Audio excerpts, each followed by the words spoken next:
Good morning, everyone. Can everybody hear? If you have an opportunity to go into chat and just kind of give a thumbs up so our moderator knows that you can hear everything and see all of the slides. We're going to have a great session this morning looking at a variety of strategies that you can use for teaching reading comprehension. I want to start with just kind of a little bit of background in terms of some reading comprehension research that's happened and why these strategies work so well. So I am very excited to be a part of this conference this year and to share these strategies with you. I will at the end also give you my email, so if there are any things that come up in terms of questions or as you're trying these strategies, you're like, oh, what was that step again? Always feel free to reach out to me. I will handle questions and answers at the end, and I'll also stick around if there are additional questions. My understanding is we can stick around for a little bit when the session's over if people have questions or want to chat. My name is Jill Haney, and I have been in reading now for feels like a lifetime. I started in San Antonio Independent School District in middle school as a 7th grade reading teacher, way too many years ago now to count. And I remember very clearly what it was like to start with my classes as a secondary trained English teacher and thinking to myself, well, these are 7th graders, surely they'll already all know how to read. And in fact, that was not the case. I worked at a school that was 100% free and reduced lunch. 10% of our population was newcomers. They didn't get a lot of English learner support at that time. They had one class that they went to for English learners, and all of the rest, they were simply supposed to be able to acclimate and do all of those classes without a lot of supports. So I learned very quickly that I was going to have to learn how to really teach reading from emergent level on up in terms of working with readers. I went back at night for the first couple of years I taught, taking every reading course I could and started taking every professional development I could. And these strategies I'm going to share today really have come out of the experience of what worked for me and what worked well. So I'm excited to share them with you today. All right, so let's get started. And I always like to start an interactive session with something interactive. So normally, if we were all together in a room, I would ask you to turn to a partner and solve this riddle together. This morning, because we are virtual, I'm going to just ask you to think about it and then put into chat any ideas that you have in terms of the solution. So here's the riddle. What you did to the letter that then was sent, you memorized the poem not knowing what it meant. What am I? So our moderator, if you see any good answers that come out in chat, I'd love to hear them. But let's take just a moment and think about the riddle, and then we'll move on to the solution.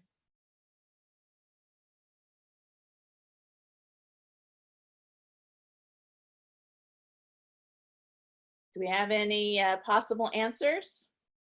Not yet. I stumped everybody this morning. Okay, so let me give you, huh?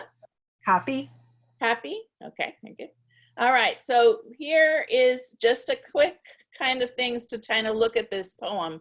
One of the things that I'll always do when I'm working with my learners is I love to use riddles as a way to integrate our teaching of grammar, our teaching of different vocabulary strategies. And so one of the things I'll point out to them is at the end of that second line, there's a semicolon.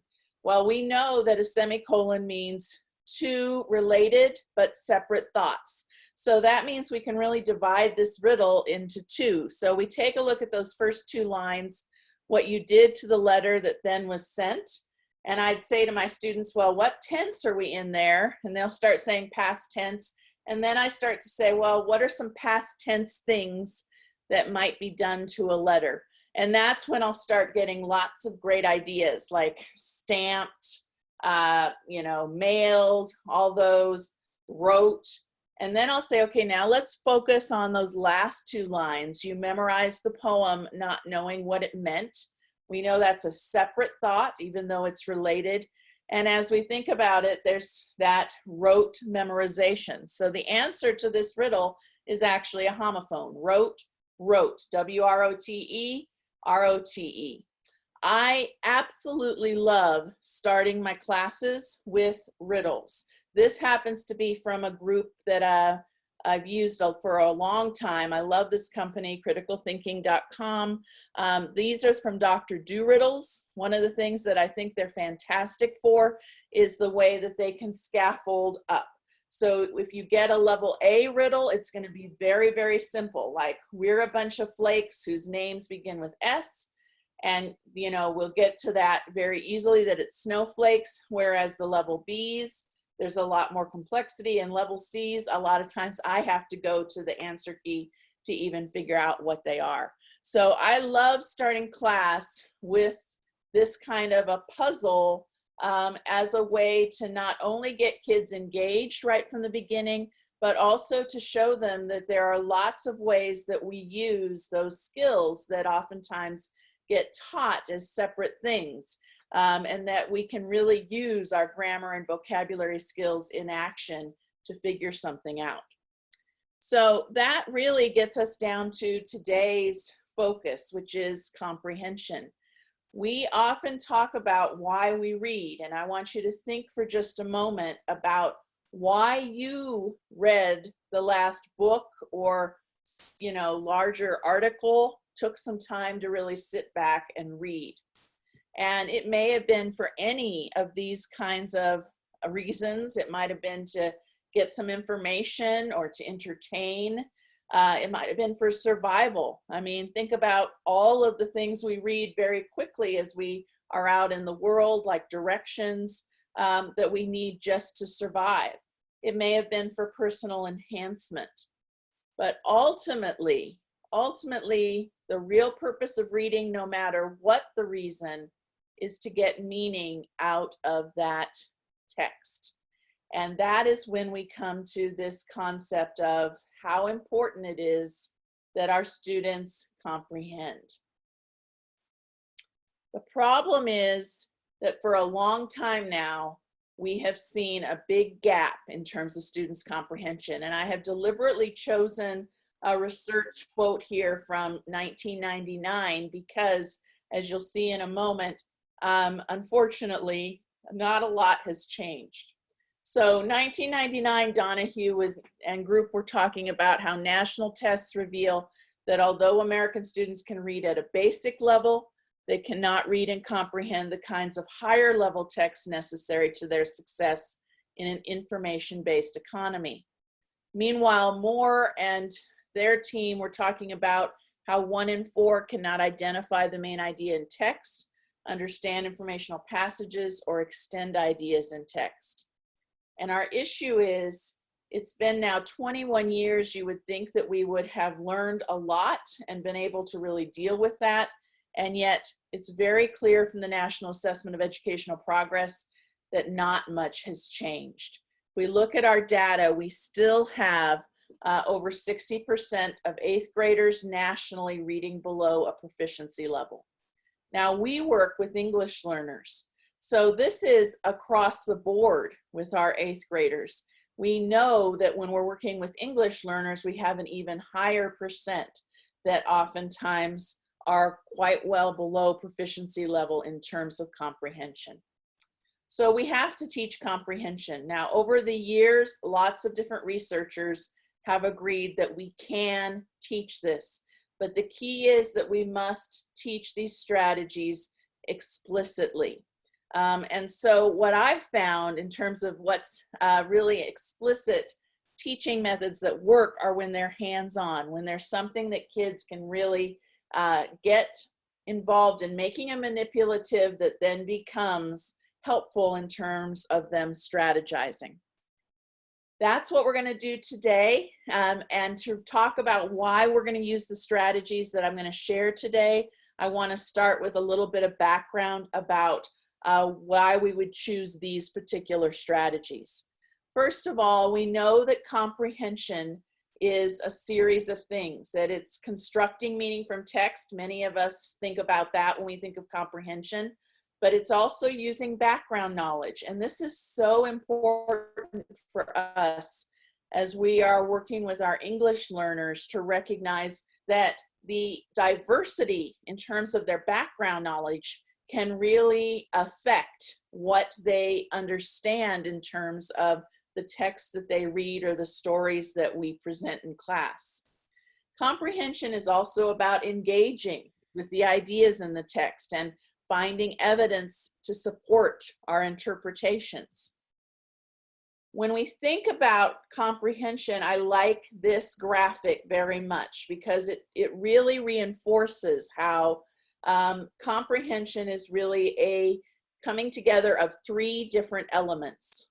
Of course, there's the text, and we often think about comprehension as, oh, it's about the text, right? It's comprehending what's written.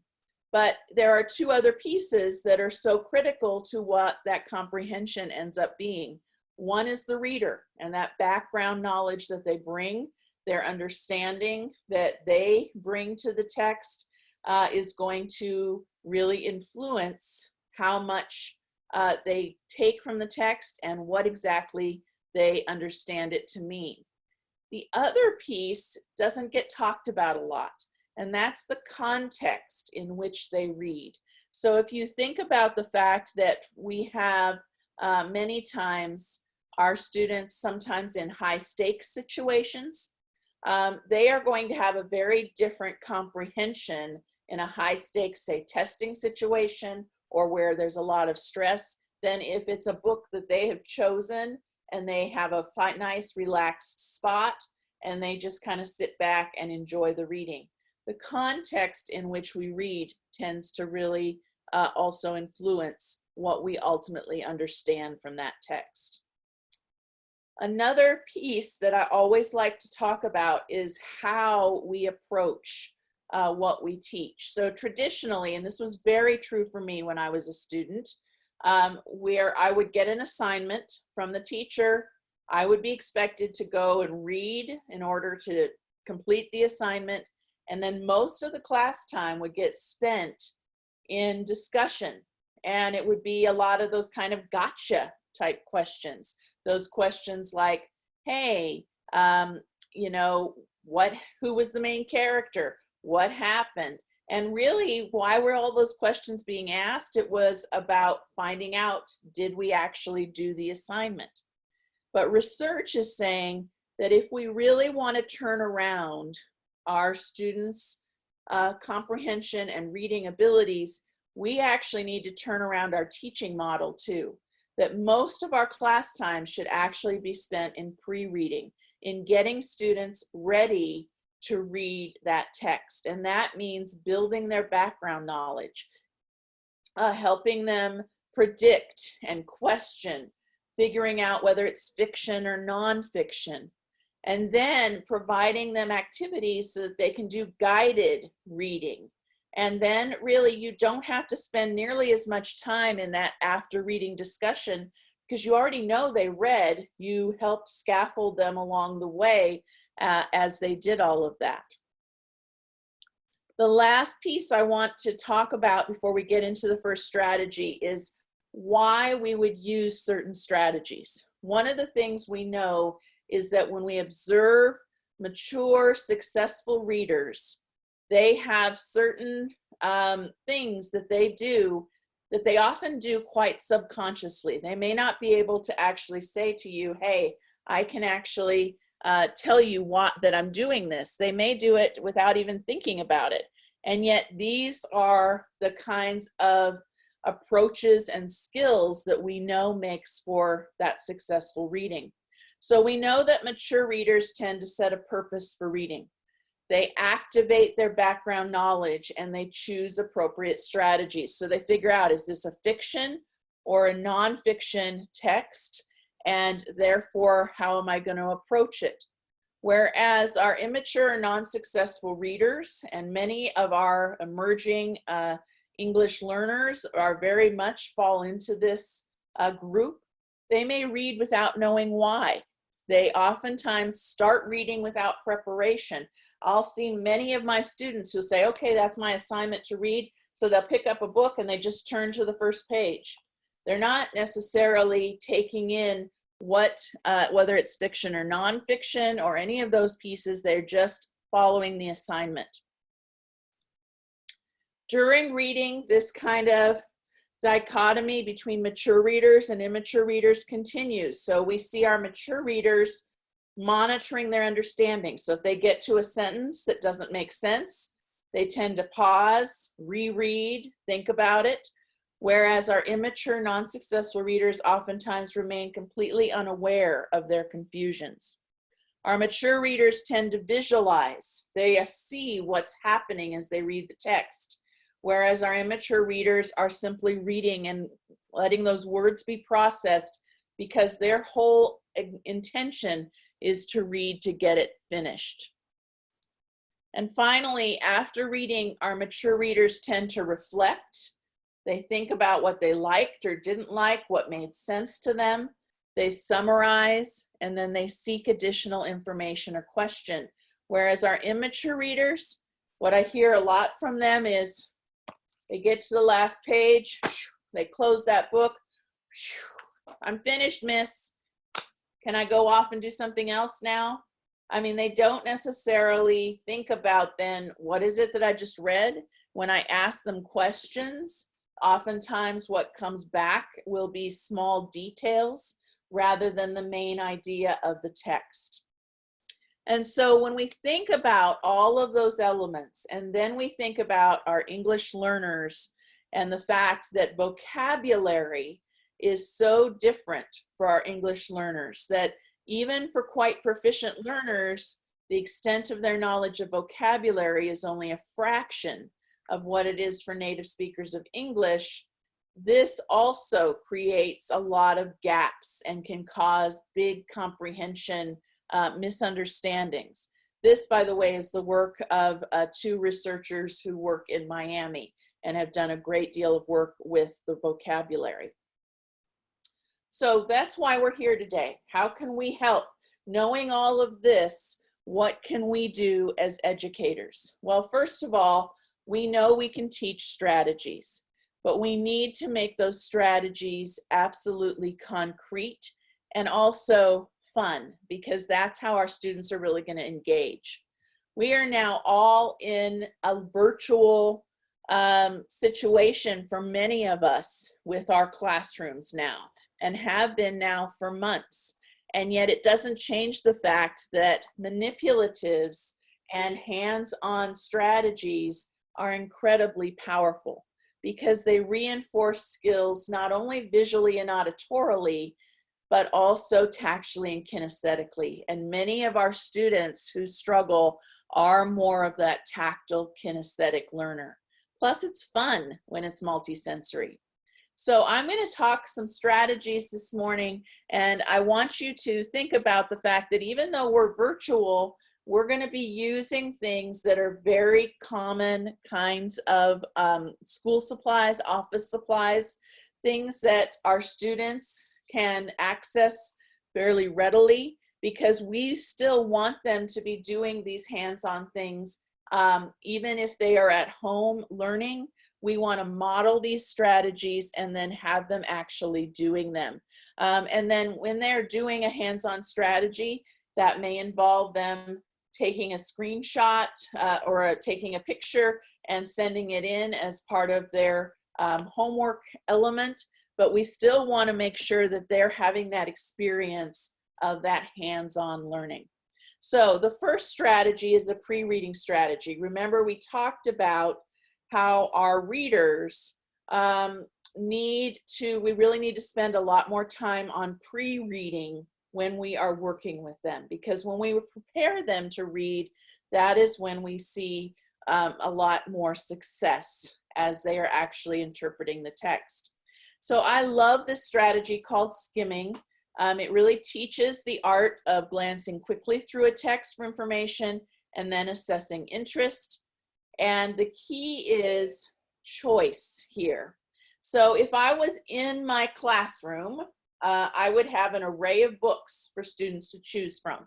What happens if we're virtual? Well, then we may need to figure out, okay, is there an array, like one of the websites and things that has an array of books that they can then choose from, because it really helps if that student has had that choice.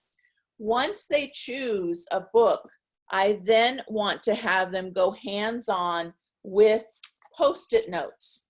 And these are the very simple, sticky notes kinds of things that many of us have lying around.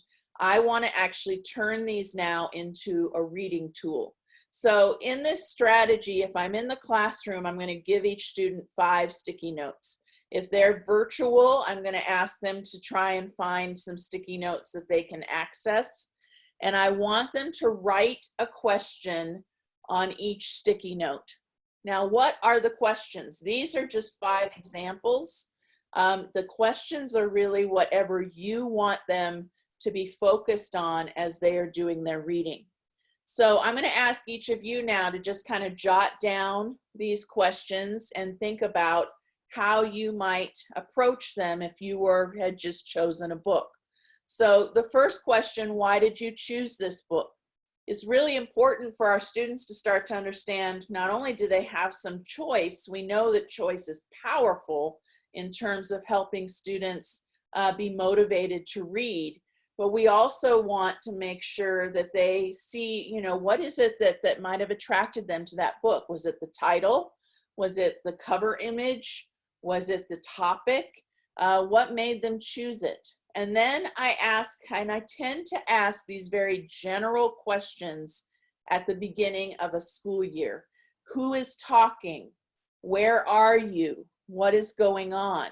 Now notice I'm not using academic vocabulary here, because at the beginning of a school year, I don't know how many terms my students know. I don't know yet if they know main character or setting. And so I'm going to use these general questions. Who is talking? Where are you? What is going on? And I'm going to ask them to actually skim through their book and find the answers. Now, the beauty of using the sticky notes is once they find that answer, they're actually going to take that sticky note and stick it right on the page or right at that paragraph where they found the answer. So this becomes kind of an interactive strategy for them to kind of explore their book, but also to start to understand that part of getting ready to read is looking through the book and getting some idea of clues. If it's a nonfiction book, being able to see what the graphics are that are included in that nonfiction text is really helpful in terms of activating that background knowledge, but also getting them to think about, oh, hey, this is going to take place, for example, in an ocean. I see a lot of ocean pics here. What does that tell me about this particular text? The last question that I have, I love to be able to hear from students what hooks you into reading further. And because that, again, gets back to their personal interaction with the text. Now, for your purposes, you can change these questions to whatever makes the most sense. Let's say that you are going to have them do this strategy to interact with a nonfiction text. Well, now there's less likely to be a main character. So you may want to be changing these things to things that are going to help them navigate nonfiction, like find a subhead, or what subhead draws your attention. Things like this that are going to pull them into features that we often see in nonfiction. Or what is a picture and caption that you think is very interesting. Getting them again to look at some of these elements of the text, which will then prepare them for actually reading that text. So I love skimming, and the beauty of it is totally adaptable to whatever you need, because you determine the questions. What if we feel like 5 questions is too many? We can certainly do this with less. I've seen activities where the teacher will ask 3 questions, so they have 3 sticky notes. But the key is that each question should be on its own sticky note so that as students find the answer, they can then mark it. Now, what if it's all virtual? The beauty of many of our virtual programs is they have virtual sticky notes. So they can still use this strategy, just taking and putting a sticky note on the text on the screen as a way of still doing skimming, but now doing it in a virtual form. All right, before I move on, are there any questions that have come out, moderator, from the skimming strategy? Not at this time. Okay. All right, so let's move on. This is another one of my favorite strategies. This is one we use during reading. I will tell you that I have found that get the picture is probably the strategy that I would credit the most with my students' increase in terms of comprehension and increasing their reading level. It is so critical because what it does is it promotes visualization. We know this is a strategy that proficient readers use constantly while reading.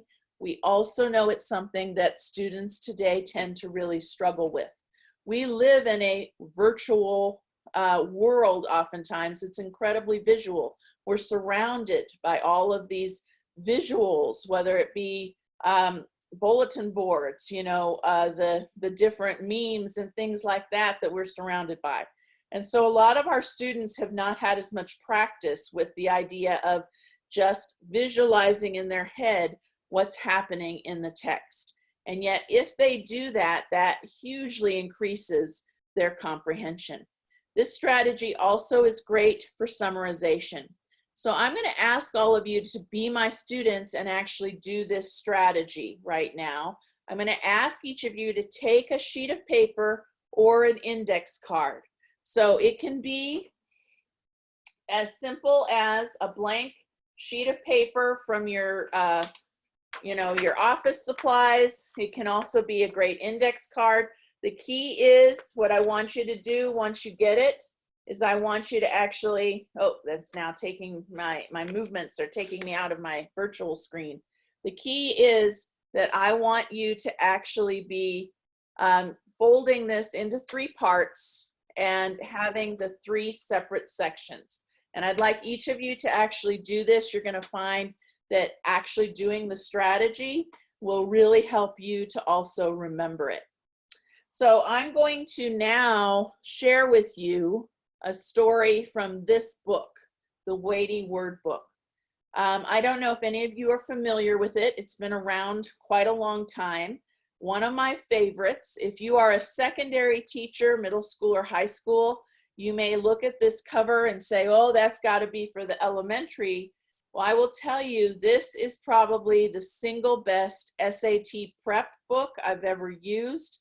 It is great for teaching higher level vocabulary. And so I'm going to read a story from the Weighty Word Book today. And while I'm doing that, I'm going to ask you to sit back and listen, and then you're going to actually use this strategy called Get the Picture. So to begin with, all you need to do is just kind of listen and absorb the first part of the story. When I get to a certain point, I'm going to say, stop and get the picture. And when I say that, I'm going to ask you to draw in the first third of your paper or your index card.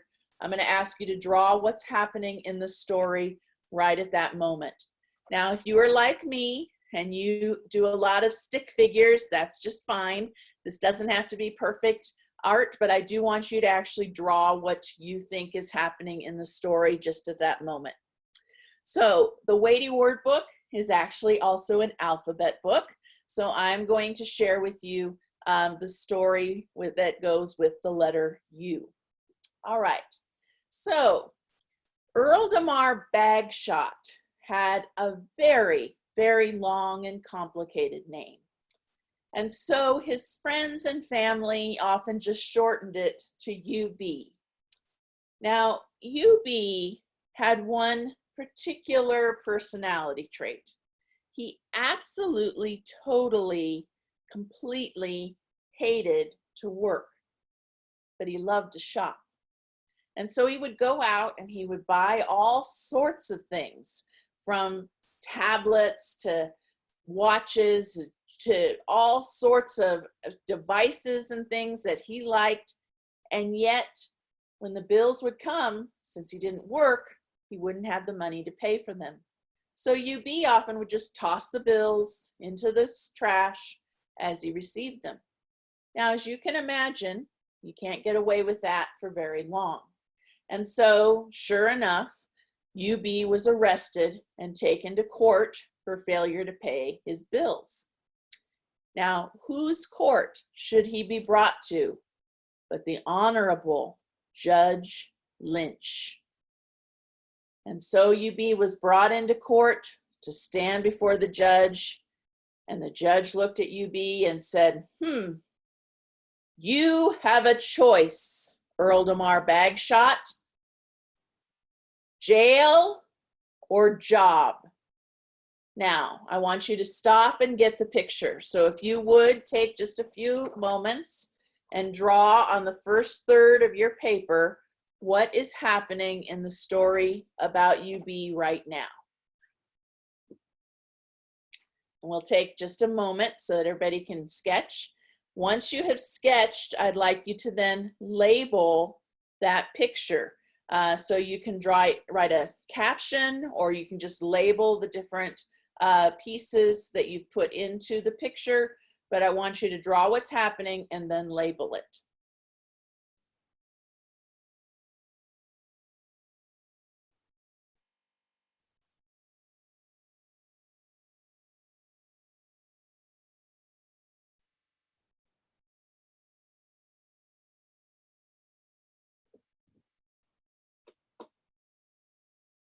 Okay, so I know many of you are probably still drawing. I'm going to continue the story because I see that our time is going quickly and I want to make sure we have some time at the end for questions. So I'm going to continue the story as you finish that first drawing. So when we last left, Judge Lynch was staring down at UB, who was before him in court, and he said, you have a choice, jail or job. Now, UB did not like to work, but he also definitely did not want to go to jail. So UB thought to himself, I'll say I want a job, but then I just won't go. So he says to the judge, I'll take a job. And the judge says, great. Report tomorrow morning at 8 a.m. to the law offices of my good friends, Murphy, Goldberg, and Clark. Now, well, what was UB going to do now? He didn't have a choice. He didn't want to go to jail.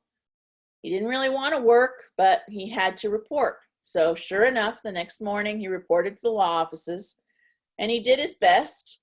But after about 4 weeks, UB had had enough.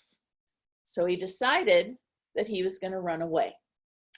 He headed out to the train station, got on the train to Boston, settled into his seat, looked out the window, and what should he see but another train pulling into the station, and who should be in the window of the seat opposite him in that train but Judge Lynch.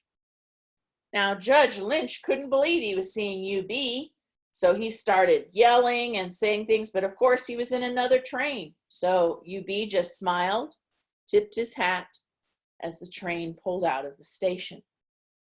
So now I'm going to have you stop and get the picture again. So in the middle of your paper, you're now going to draw what's happening in the story about UB right now, and then label it.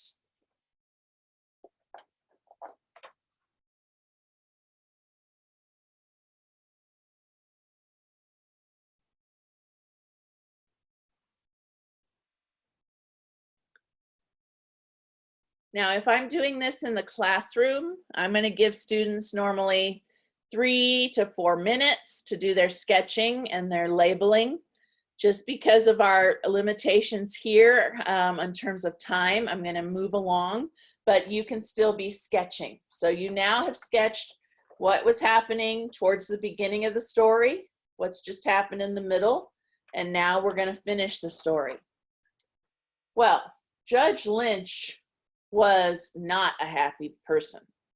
He had just seen UB pull out of the train station, and he wanted to know what in the world was going on. So the next morning, he went and saw his friends at the law office, Murphy, Goldberg, and Clark, and he said hello, and then he immediately said, "Where was UB yesterday?" Well, Murphy kind of looked confused and said, I sent him to the office supply store. We needed a bunch of more supplies." Goldberg looked at Murphy and seemed very confused and said, "What? I sent him to the post office. We had a bunch of things that needed to be mailed and picked up." And Clark looked at both of his colleagues and said, "Huh? But I sent him to the courthouse. There were things to pick up, documents and such." Meanwhile, Judge Lynch looked at his three friends and said, "And here I thought I saw him on the train to Boston." "Now," said the judge, "how could UB be in 4 places at once?"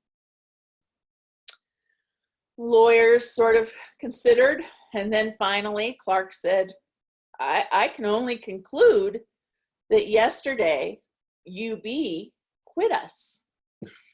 So you see, when something appears to be in many places at once, I want you to think about the story of UB and Clark saying UB quit us, and remember that that person or thing is ubiquitous. And so now I want you to stop and get the picture again. In your third section, you'll draw what's happening and label it. And I want you now to, as you think about this story, I want to just relay again a little bit about this book. So as you saw from that story, the key was it was a short story, but ultimately what it did was gave us a story to hang on a large vocabulary word, in this case, ubiquitous. It's one of the reasons I love this book so much. There are a lot of high-level vocabulary words, and what the students learn is that a simple story helps them to understand what that word means, what the meaning of that particular vocabulary word is. And so I have come to love this book, not only for the stories in it, but also because once students understand this and your classroom starts to have a few weighty word stories and things, they can then start to apply this to their own vocabulary. So the vocabulary that you want them to learn, they can actually start to create stories to help them remember what the definitions are. And I have actually had many schools and classrooms that will then create their own weighty word book that then sometimes I've seen school librarians publish the kids' own weighty word books and make them available as they create stories around the vocabulary they need to learn. But let's go back now to this strategy of Jill, I did have a question about that. Absolutely.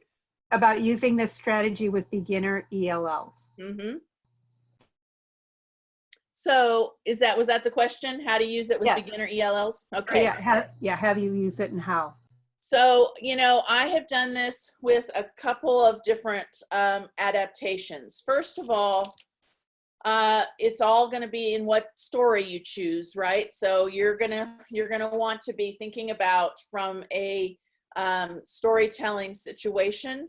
How are you going to share the story? If they're a beginner ELL and they are not yet in a situation where they know a lot of English, then your story, you're going to need to think about, how am I going to tell the story? Am I going to share it in their native language, or am I going to scaffold it with lots of different pictures or kinds of elements. And then, you know, so here you notice I didn't share any pictures. I just told the story, but I can add scaffolds on as I need them. The key is if I'm giving them a lot of pictures, how much visualization are they doing? So you still want to try as much as possible to give them text. Another scaffold way that I've done this is like a language experience method, where we'll share the story and then as a group, we'll brainstorm what that first picture should be.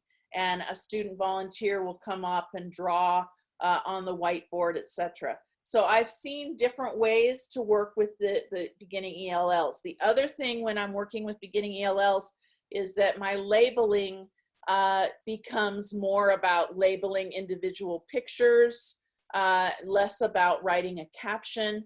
But the key is it still works very nicely to get to the idea of what they are seeing in their mind based upon what they've heard.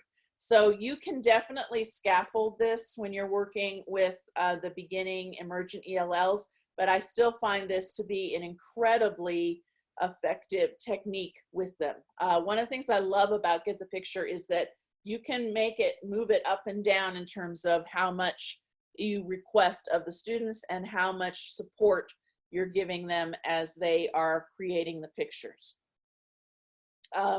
So now what you're going to have with this piece is, let's say you now have your 3 pictures, you've got your 3 labels. What I would love to be able to do at this point, if I've got that ability, is to have students share. Because this is another key element of this strategy, is I want to see what other students saw as they heard that story. What did they visualize? This helps me understand that people have different perspectives and readers have different perspectives. So I'm going to then, after sharing, have students then turn their paper over, and on the back, I want them to then write a summary, or if I'm scaffolding, I'm going to help support as the class draws and comes up with a summary of what happened. So the key is not only to use these pictures to get an idea of what's happening as the story goes along, but then also to review those pictures and use them to write a summary. Now, I want to kind of skip ahead to this. Many of my students are going to struggle with summary. So I like to give them what I call a summarization scaffold. Who, wanted, but so. I tell my students, as long as they have these 4 elements, they are going to have a good summary. Who would be the main character. Wanted is their motivation. What do they want or not want? But is that obstacle that's going to happen in a fictional story, the conflict, for example. And so is how it gets resolved. So let's take something complex like Romeo and Juliet. I can still put it down into a 1-sentence summary with this scaffold. Who, Romeo and Juliet. What did they want? They wanted to be together in love, but their families hated each other. So, and this is a tragedy, unfortunately, but so they end up together forever in death. Not exactly a happy ending, but, and there's a lot more obviously to Romeo and Juliet than that. But what I want students to understand is that summaries got to include these 4 elements. Our ELLs oftentimes, as with many emerging readers, will want to retell different details. I want to give them a scaffold so they can really get to what summary is, which is the main points here. If it's nonfiction, I'm going to give them this scaffold. Main topic, 3 significant details, what's it mostly about? So here, for example, is a nonfiction emergent level book I wrote on homeless teens in the US. And I would be looking at, okay, what's the main topic? Homeless teens in the US. What are 3 significant details? And it might be, you know, things like how they get their food, where they sleep at night, how they find shelter, etc. And do basic kinds of things like grooming. And so then if I look at those as my significant details, then I would say this is mostly about the day-to-day life and survival for homeless teens. Now, I know our time is just about up, so I want to just point out, I have written a book called Building Comprehension with High-Low Books. This is something that has 30 of these hands-on reading comprehension strategies. They are definitely not only designed with English learners and struggling readers in mind, but they have a differentiation piece with each lesson. I have done them with before and during and after reading with my co-author, Brandy Ramirez. And so you will see not only kinds of strategies like what we looked at today, but you'll also see that with each strategy, there'll actually be a picture of what that hands-on strategy might look like as students create it. And then there will always be, as I mentioned, a differentiation strategy. So this will give you kind of just a sense of some different comprehension skills. I know that our time today is kind of up already. I do want to just kind of close with saying, you know, reading's a process. We have to remember that there's that before reading time that's so critical. And then afterwards, giving a chance to react, reflect, and summarize. And this is my email. I promised I would show that, jill@sdlback.com. So if you have questions, I know I'm going to be making this PDF of the presentation available through the conference, but also if you don't get the slides or want them right away, you can always email me for them. And then I want to just kind of give a quick shout out that we at Saddleback do tons of webinars that are free practically every week. A lot of them are specific to English learners, and you are always welcome to join one of those webinars. My colleague, Tim, is going to be in the exhibitor session at the end of the day, and he told me to let you all know that if you come and see him or if you write to him, he is happy to get you some sample books as well. So that would be another way to help, because I heard about making adaptations for English learners. Some of that is by giving them emergent text with lots of photos, and that's the books that I write, as you saw, are going to have that. So I know this was very quick. Do we have additional questions? Jill, are you able to stop the recording first? Sure.